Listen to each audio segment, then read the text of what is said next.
Bismillahirrahmanirrahim. Bismillahirrahmanirrahim. Wa hadza a'dhamu fawaidil balaya wa yajidu dzalika fi nafsi kullu man nazalat bihi baliyatun aw asabathu raziyatun. Bismillahirrahmanirrahim. Wa hadza utawi ikila iltija. Wa hadza utawi ikila iltija iku a'dhamu fawaidil balaya. Pangluwi agung-agunge piro-piro faidae piro-piro bidahi iku a'dhamu fawaidil balaya. Pangluwi agung-agunge piro-piro faidae piro-piro bidahi. Jadi mengungsi kepada Allah, dengan kata lain mendekatkan diri kepada Allah ketika tertimpa suatu musibah. Mengungsikan diri kepada Allah itu merupakan faidah yang terbesar saat orang tertimpa suatu musibah. Jadi dengan kata lain, di balik sebuah musibah ada hikmah atau faidah atau manfaat. Manfaatnya apa? Ditimpa musibah, bencana, kok dikatakan ada banyak faidah, ada banyak manfaat.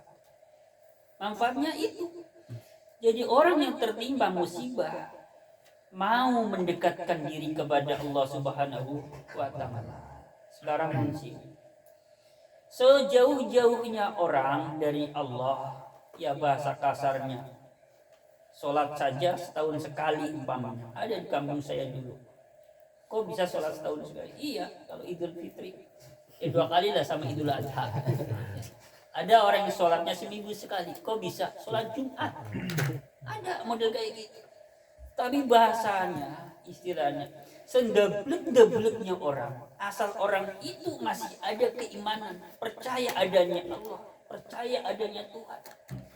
Saat dia ditimpa suatu musibah yang sangat dahsyat, pasti akan muncul kalimat astaghfirullahaladzim. Ya, saking jauhnya dari taklim, jauh dari ulama, jauh dari kiai, nggak pernah ngaji, sampai-sampai baca istighfar astaghfirullahaladzim. Jangan dibahas tentang kalimatnya fasih atau tidak, tetapi hatinya ini yang sedang berusaha untuk mendekatkan diri kepada Allah Subhanahu wa Ta'ala. Jadi kalau kita sedang membahas tentang tasawuf, jangan bahas tentang masalah makharijul huruf, tentang tajwid, jangan. Tapi ini pembahasan tentang masalah hati. Jelas ya? Jadi itulah hikmah atau manfaatnya sebuah musibah. Tidak ada sesuatu di dunia ini yang Allah ciptakan melainkan ada manfaat, ada manfaat. Selanjutnya, wa yajidu lanamu zalika mengkono iltija yaltajiu ke situ. Wa yajidu lanamu zalika mengkono iltija namunang di finafsi ing dalam awak dhewe ngabet. Finafsi dalam awak dhewe ngabet sapa sinemu kuluman saben-saben wong. Kuluman saben-saben wong sileman nazalat kang temurun bi kelawan man opo baliyatun bilahi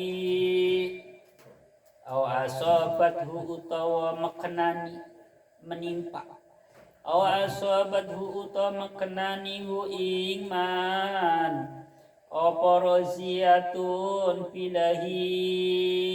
Setiap orang yang sedang mengalami bilahi cobaan atau yang sedang tertimpa suatu musibah, pasti orang itu akan menemukan pada dirinya suatu faidah.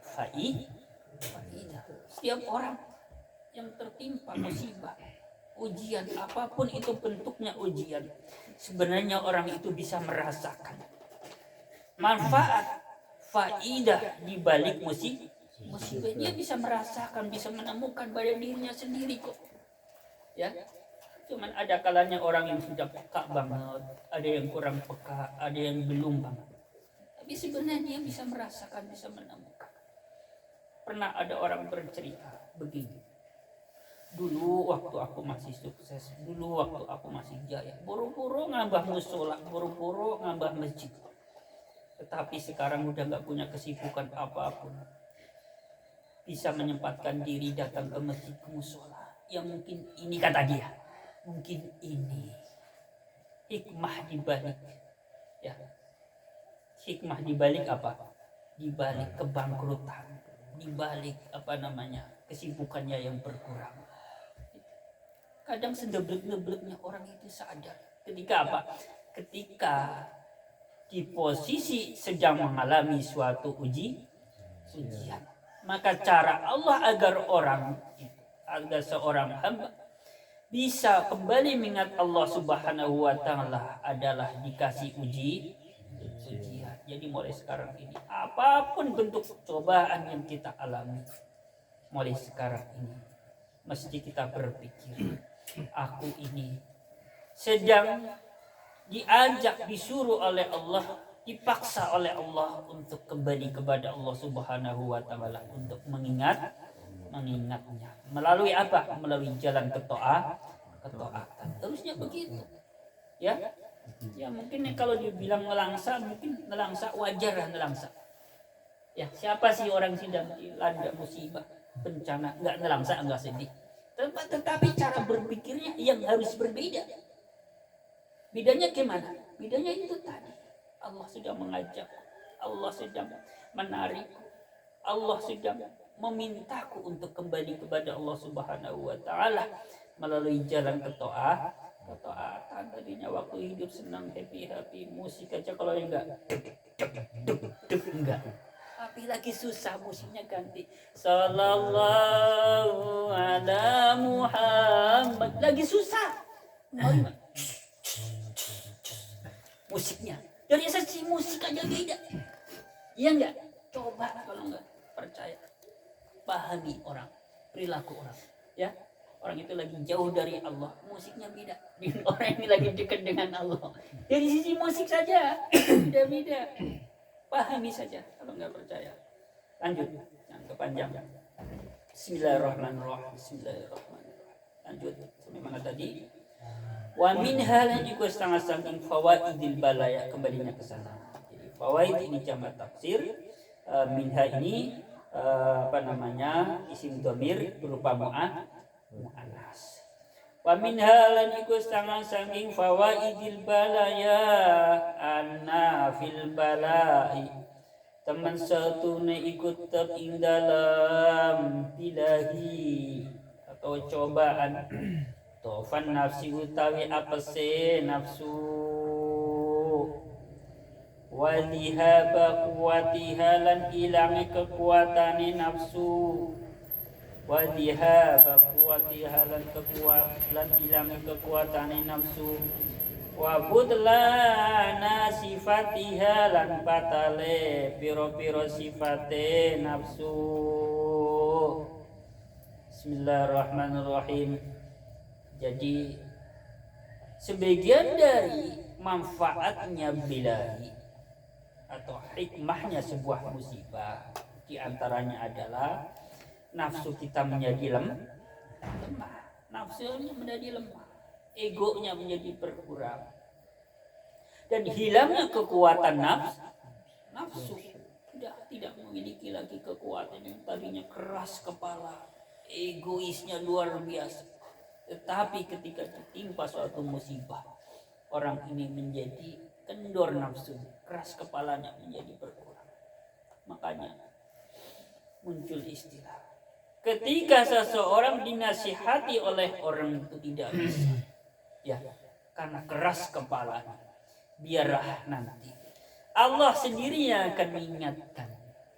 Lewat apa? Lewat itu suatu kejadian-kejadian dinasihati sama orang, saking keras kepalanya nggak bisa, nanti Allah yang akan memberikan nasihat lewat sebuah kejadian yang memang Allah kehendak. Ini bukan ngancam orang, bukan. Memang Skenarionya begitu, ya. Bukan nyumpahin orang. Ya saking jengkelan sama orang dinasihatin nggak mau, biarlah nanti Gusti Allah ini bakal ngasih, bukan. Tapi memang begitu cara Allah, ya. Jadi orang ada kalanya dinasihati lewat orang bisa, ya, sebenarnya Allah juga hakikatnya. Tapi ada kalanya nanti yang memang Allah sendiri melalui suatu musibah. Jadi nafsunya itu akan lemah, juga kekuatannya akan hilang ketika seseorang ditimpa suatu musibah. Begitu juga sifat-sifatnya nafsu juga akan batal. Sifat-sifatnya nafsu itu bagaimana? Karakternya nafsu itu bagaimana? Dilanjutkan dulu.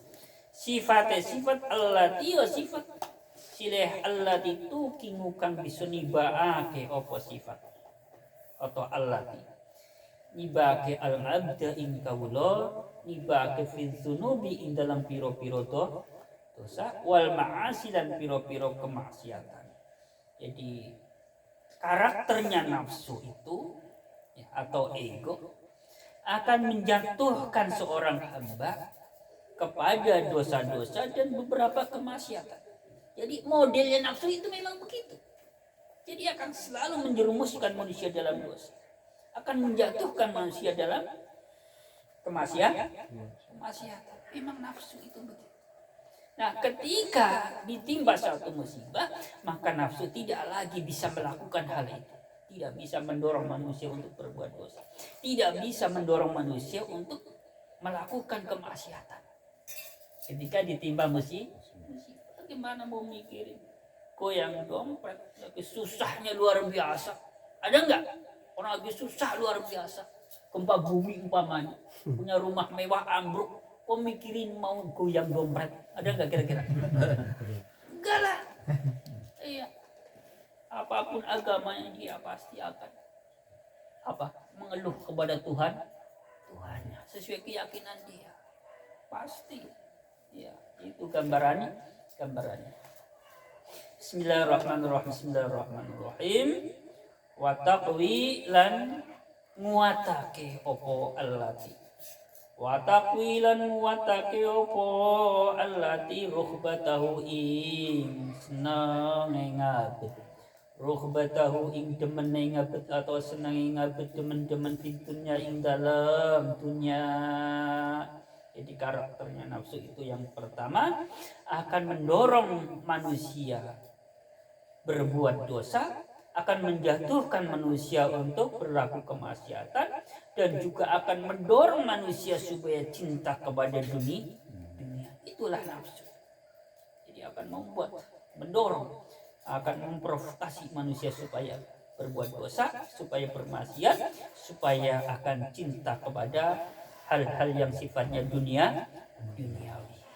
Itu nafsu. Tetapi ketika ditimpa suatu musibah, maka nafsu tidak bisa lagi melakukan hal itu karena sudah lemah.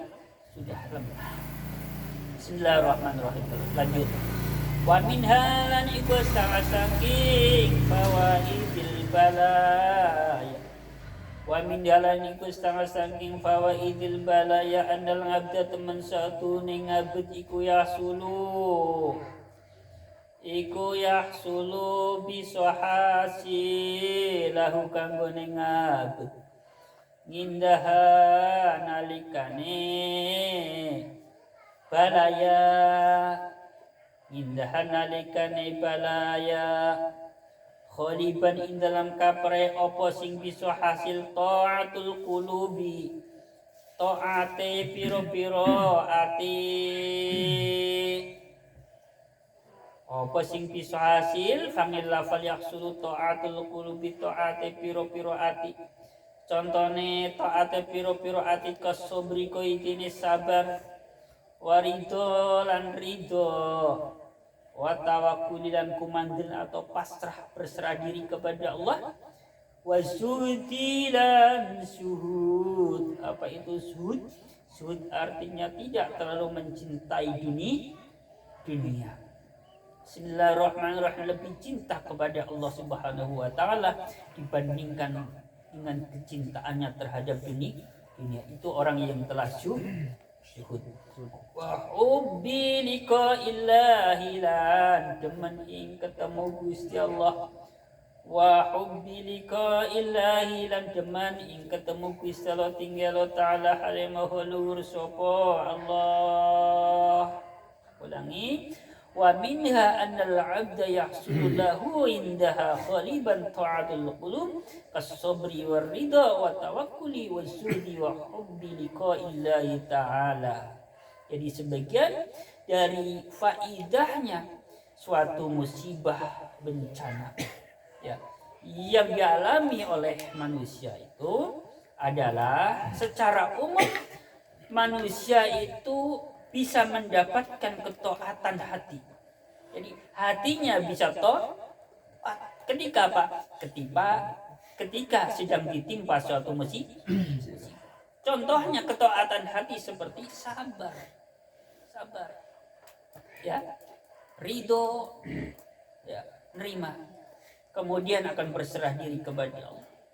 Kemudian tidak terlalu berlebih-lebihan dalam mencintai dunia dan akan berharap bisa bertemu kepada Allah Subhanahu wa Ta'ala. Itu kalau orang ditimpa musibah. Jadi tidak ada sesuatu yang tidak ada hikmahnya di balik suatu musibah. Termasuk mensewu ya, kita yang sudah punya istri nih. Ya, rata-rata kan laki-laki keluhannya itu curhatannya punya istri cerewet nunsiu, itu keluhan laki-laki. Nggak tahu kalau Mas Burhan ya rata-rata keluhan laki-laki, istriku cerewet banget sih, diem aja kenapa kayak gitu kan, maunya laki-laki begitu. Jangan salah, di balik ceritan seorang istri ada hikmah, ada manfaat buat laki-laki. Manfaatnya apa? Ini buat yang belum menikah, manfaatnya supaya laki-laki atau seorang suami itu jadi gembira, jadi semangat.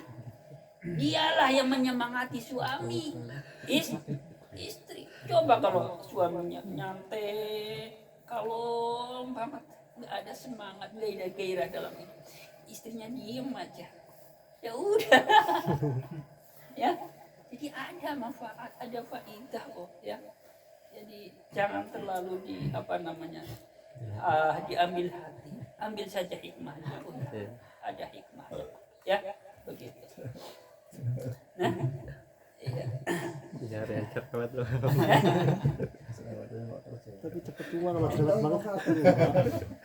Iya, jadi ada hikmahnya. Jadi buat yang belum menikah jangan membayangkan kalau punya istri yang solihah itu nurut banget, diapain jadi aja terserah lo mas lah. Jangan membayangkan itu, nanti kecewa ya. Jadi sesoleh-solehahnya itu perempuan ada itu ada kok ya, ada. Tapi jangan dianggap itu bukan perempuan yang soleh agar-agar mas begini jangan ya. Jangan jadi ukuran istri kok gini amat katanya solihah tapi kok begini, jangan begitu ya. Ya sekali lagi pokoknya siapapun di antara kita, saya ngomong kayak gini ya jangan dibalikin, berarti ustadznya juga begitu ya. Apa dikira kalau ustadz itu istrinya diem nurut, justru mungkin ya seimbang ya seimbang dalam arti ustadznya nerima ya mungkin istrinya akan lebih lagi. Emang itu kayak gitu ya, promotor petinju aja ngasih lawan itu enggak main-main masa ya seimbang. Ya, Tyson dikasih lawan sama nggak mungkin kan, barangnya kayak gitu. Jadi pasti itu udah dikasih keseimbangan. Ya, paham ya? Lanjut. Bismillahirrahmanirrahim. Jadi dibalik manfaat atau faidahnya sebuah musibah itu diantaranya adalah hati kita ini akan bisa sabar, bisa ridho, bisa berserah diri kepada Allah, serta tidak terlalu cinta kepada dunia dan akan lebih berharap bisa bertemu dengan Allah Subhanahu wa Ta'ala. Lanjut. Bismillahirrahmanirrahim. Wa dzarratun utawi sak semut, bahasanya begitu. wa darratun utai sa'samut min amalil qulubi saing piro-piro amale piro-piro ati iku khairun lebih bagus min amsalil jibali tinimbang piro-piro pepadane piro-piro gunung min amsalil jibali tinimbang piro-piro pepadane piro-piro gunung pepadane piro-piro gunung kue min amalil jawarihi saking piro-piro amalane piro-piro anggota badan min amalil jawarihi tinimbang piro-piro amalane piro-piro badan. Jadi amalan-amalan hati sekalipun itu kecil banget ya. Bahasanya semut lah ya, satu zirrah ya, satu pokoknya kecil banget. Jadi amalan-amalan hati sekalipun itu kecil sekali, itu jauh lebih baik dibandingkan amalan-amalan anggota tubuh yang nyata, yang kelihatan, bisa dilihat dengan kasat mata. Sekalipun amalan-amalan lahiriah itu segede gunung. Paham ya? Ya, jadi amalan-amalan hati seperti tadi sabar, ridho, berserah diri kepada Allah, termasuk zuhud, termasuk ada keinginan untuk bisa bertemu dengan Allah Subhanahu wa taala. Itu jauh lebih baik sekalipun kecil banget itu ya amalannya. Jauh lebih baik dibandingkan dengan amalan-amalan lahir yang gede banget, segede gunung bah ya. Itu contoh amalan lahir kan, kita ngaji bareng kayak gini, zikiran, sholat, puasa, itu semua amalan lahir. Sedekah itu amalan lahir. Amalan-amalan yang bisa dilihat. Ya. Tapi masih gede lagi, masih bagus lagi amalan-amalan hati, nerima, sabar, berserah diri kepada Allah, banyak mengingat Allah, itu jauh lebih baik. Ya. Makanya kalau kita melihat orang jangan lihat dari sisi penampilannya, lihatlah dari hatinya. Hati nggak bisa dilihat malah. Ya, dari cara berpikirnya, dari cara bersikapnya bagaimana. Ya, makanya banyak-banyak bersabar. Jadi saking saya seringnya mengambil sebuah hikmah ini begini mas. Ya maaf ini, jangan tersinggung. Jadi ketika di jalan saya sering banget ngerasain ya, dari belakang disondol, tuh kayak gitu, kerasa bang. Ya, saya diem aja saya kadang-kadang kalau lagi rasa kesel, biarin yang bonyok paling motor loh. Ya motor gue motor tua nggak masalah. motor masih baru nyodok dari belakang, jadi ngerugi lo itu kalau kasarnya kayak gitu. Tapi nggak begitu sih hati saya, biarilah motor tua ini mau disodok mau diapain nggak sakit buat saya. Ini maksudnya sedang apa, saking saya kepengin mengambil hikmah, begitu cara berpikir saya ya, coba sampai terapkan gitu. Insya Allah nggak akan pernah sakit hati dalam hidup ini ya, dalam keadaan seperti apapun ya, kayak gitu caranya. Itu namanya mengambil hikmah. Itu satu contoh gitu. Jadi biar bisa bersabar. Lanjut, bismillahirrahmanirrahim. Lanjut ya. Wa min hal niku setengah sanging fawaidil balaya. Wa min halan iku saking fawaidil balaya adahu teman satu nisaan yahsulu bisohasil biha sebab balaya opo kafaratul junubi den lebure piro-piro dosa wal khotoy lan piro-piro kesalahan. Apa kafaratul dzunubi den lebure piro-piro dosa wal khotoya lan piro-piro kesalahan. Ila khairi zalika tumaqali ane mengkono kafaratul dzunub lan khotoya. Bismillahirrahmanirrahim. Tak ulangi. Wa min halin iku sanging fawaidil balaya anahu teman satu nisaan iku yahsulu biso hasil biha sebab balaya. Apa kafaratul dzunubi den lebure piro-piro dosa wal khotoya lan den lebure piro-piro kesalahan. Ila khairi zalika tumaka maring saliyane mengkono mazkur yani kafaratul dzunub kafaratul khotoya bayna khairi dzalik minal altafi nyatane piro-piro piwala sifate altafi al ilahiyati kang bangsa kepengeranan.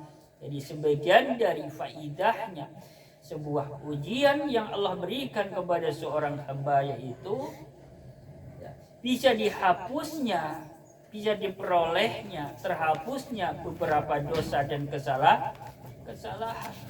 Ya, jadi ketika orang tertimpa suatu musibah atau diberikan ujian, maka dosa-dosa yang dilakukan oleh hambanya itu dihapus. Begitu juga dengan kesalahan-kesalahan yang pernah dilakukan. Hadis-hadis yang menjelaskan tentang ini banyak sekali dan hadisnya sahih. Jadi begini ya.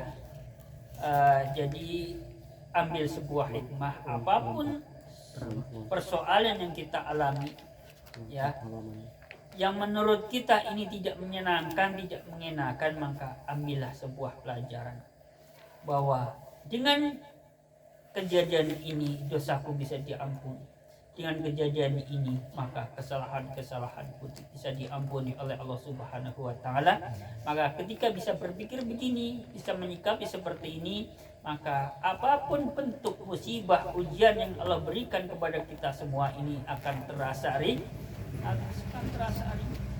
Dan semua ujian yang Allah berikan itu tidak pernah lepas dari bentuk kasih sayang Allah. Jadi mulai sekarang jangan pernah bilang Allah tidak sayang sama aku, Allah tidak sayang dengan diriku karena Allah telah memberikan ujian kepada diriku. Jangan. Jadi dengan memberikan ujian kepada hambanya, Allah itu masih sayang dengan hambanya. Karena Allah sayang, maka Allah turunkan ujian, Allah turunkan musibah. Karena melalui musibah, melalui ujian itu hambanya menjadi sadar, menjadi kembali kepada Allah Subhanahu wa taala, menjadi pribadi yang baik, yang tunduk, yang taat kepada Allah dan Rasulnya. Begitu cara berpikirnya, insya Allah apapun bentuk ujiannya akan terasa ringan. Termasuk yang sudah sering dipoyokin, kapan nikahnya, ditanya ketemu teman, kapan nikah, kapan bojo, ya sabar, ambil hikmahnya. Hikmahnya apa? Biar nanti ketika memiliki istri bisa merasakan bahagianya, senangnya memiliki istri. Jadi nanti ada cerewet-cerewet sedikit jadi maklum. Gak apa-apalah cerewet sedikit daripada dulu belum punya istri. Apa-apa sendiri. Itu cara berpikirnya nanti. Iya. Betul. Jadi ambil hikmahnya. Jadi itu pelajaran yang bisa dipetik. Begitu ya. Jadi kayak gitu cara. Kalau gak kayak gitu hidup ini sungguh menyakitkan kok. Dalam arti apa saja menjadi masalah buat kita. Ya. Ya, ini barangkali pelajaran yang bisa saya sampaikan pada pertemuan kali ini. Sudah ada 30 menit belum? Sudah ada 28. Ya, sampai di sini dulu karena besok ganti pembahasan biar gak gadok ya. Jadi ya kesimpulannya dari pembahasan minggu lalu dan minggu ini adalah tolong diingat bahwa setiap